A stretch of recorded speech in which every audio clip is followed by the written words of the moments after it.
Welcome to the weekly update of the opened and closed positions, covering both profits and losses for the week of July 1st through the 5th. Before I get into that, please know that everything presented in this video is for educational purposes only. And what is presented here is taught in the SPX Investing Program. Now, if you don't know what that is, there's a link below this video that can take you to the website, or it can take you to a series of videos, both on YouTube, where there's a playlist, and on Rumble, where there are numerous videos that are posted to learn more about the program. If you want to become a member, each member must independently decide to either implement by opening or closing a position or modifying those positions. And you're totally free to do that. You may want to change what is presented within the program to fit your own personalized method. But each member must take full responsibility. That means when you're right, you get to enjoy the success. When you're wrong, you just have to say, okay, that was a loss. Let's try to learn from that and go on to the next one. The results that I show here will be different for you. You may do better than the results here. You may not do quite as good as these results. So they will be different. Trading can be risky, even if you really know what you're doing. If you've been doing this for decades, or it's really risky if you're brand new at these things. So be very careful.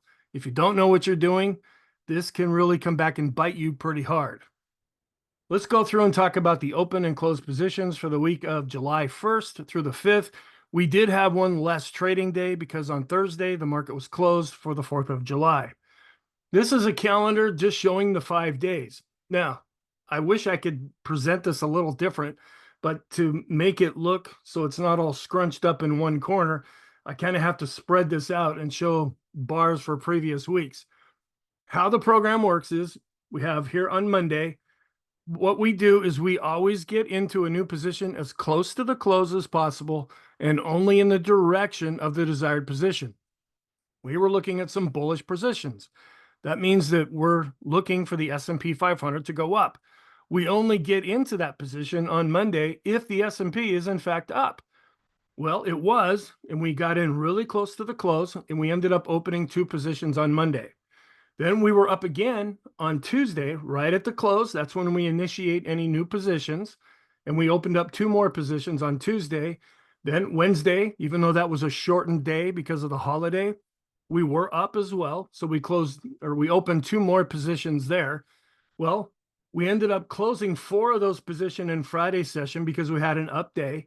And we still have 4 of those positions that remain open. Let's go back and talk about this a little bit. Just to give you an idea, the S&P 500 is in a confirmed, it should be is in, not was in. Okay, I guess you could say was in because that's already happened. A confirmed uptrend for the entire week.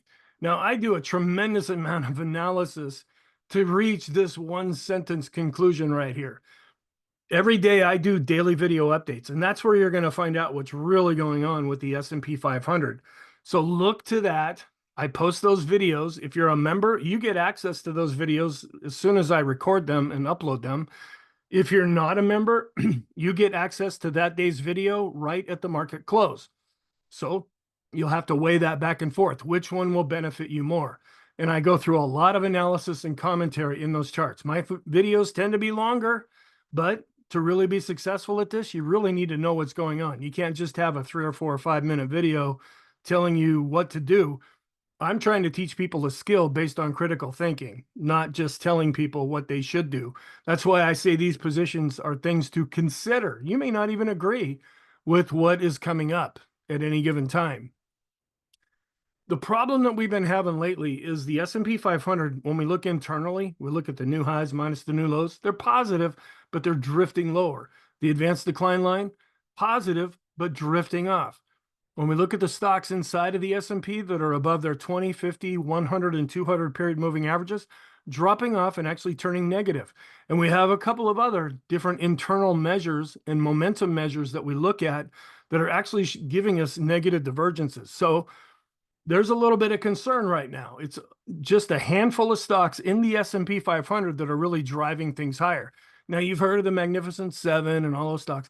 Those stocks are also in the S&P 500. They're not just in the NASDAQ 100.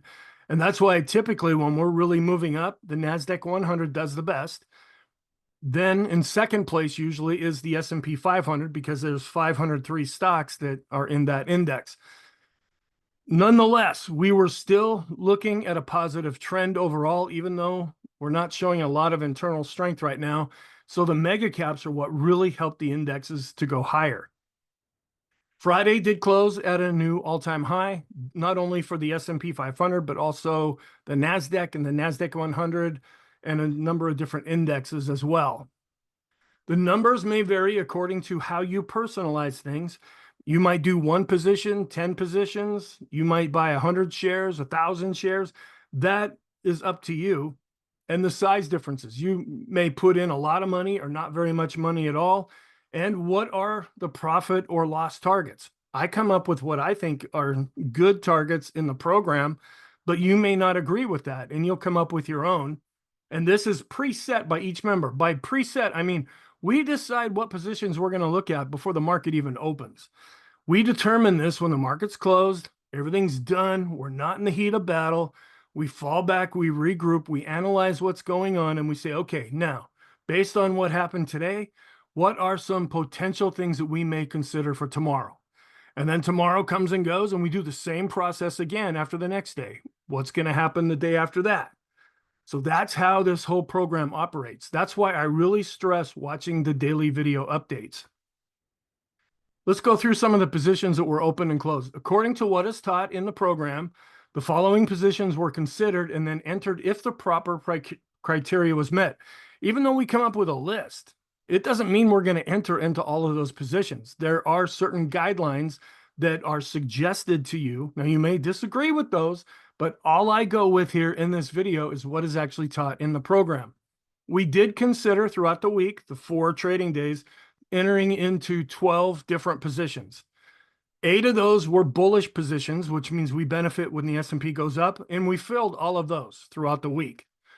As of the close on Friday of July 5th, 2024, 4 positions that we did enter were closed in Friday's session, and we haven't seen any losses in those positions. There were also 4 bearish positions that we considered, but none of those were filled because the criteria was not met for that position to get into. When we want a bearish position, that means we think the S&P is going to go down. It didn't go down, and so we didn't fill any of those positions. So the total entered positions, we got into 8. Total closed positions are 4. So we still have 4 open positions after Friday's close. These 4 positions that are still open, we will close them if our profit or loss target is hit. And that's predetermined before we even get into this position. Some kind of technical analysis event happens. We go up and we hit resistance and we're just not going to break through that. And it's very obvious as we're watching the market. So we get out of any positions at that point. If we're looking at bearish positions, we may go down and hit support and we're not going to break that support. We're going to bounce up off that support. We may get out of a position at that point. And we're not necessarily looking at a profit target. We're looking at a technical analysis event that happens. We may switch from an uptrend into a downtrend. Those types of things are technical analysis events. And this triggers a closing of either a position or any positions that might start to go against what you're actually looking to do with those positions. And also a calendar event. There are different types of positions that we do, and they're based on options. Well, options only last for a certain period of time. And we have to keep an eye on the calendar because we want to be done by a certain date with any of these positions. And then we move on to the next part of the calendar and then look at doing positions in the next part. So we do want to keep an eye on what day it is and where we are amongst that whole option cycle. New positions will be open in the upcoming week according to the SPX Investing Program guidelines. And I go through that in the daily video. I reach a conclusion of where I think we're at as far as the market. And then I have some position ideas and trades that you may consider. That's a video that's available to members. And for right now, it's available to everybody. So you can go check that out. So let's go through this day by day and see how these positions were managed. Let's go back to Monday, July 1st. We did open 2 positions right at the close. Position 1 was closed on Friday, July 5th.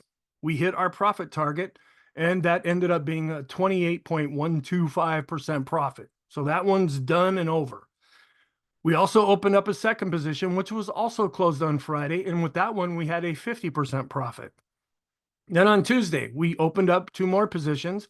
Position number 3 was also closed on Friday, and that one came in with a profit of 24.6%. Position 4 was closed on Friday, and we also had another profit of 50%. Then on Wednesday, we did open two positions, but as of Friday's close, these are still open. The profit is there right now, but we haven't hit our profit target. And position 6, the same thing. We're looking profitable in that position after Friday's close, but we haven't hit our profit target yet. We did open up two more positions on Friday. These are still open, and because we did that right as close to the close as possible, there's really no profit or loss to show for those at the present time. So thank you. I really hope you found this helpful. If you have any questions, here's an email address where you can contact me. Feel free to leave any comments. I plan on doing these videos once a week, and I can't go into a lot of detail. You'll have to go and actually look at the program, and I'm rolling out more and more things all the time. The course that talks about the strategies that I have, that's not there yet. I'm in the process of recording it. So thank you in advance for your patience as I try to get this all underway. And let me know if you have any feedback. You can either leave a comment or send me an email. So I hope you have a very good weekend, and I will talk to you in the next video.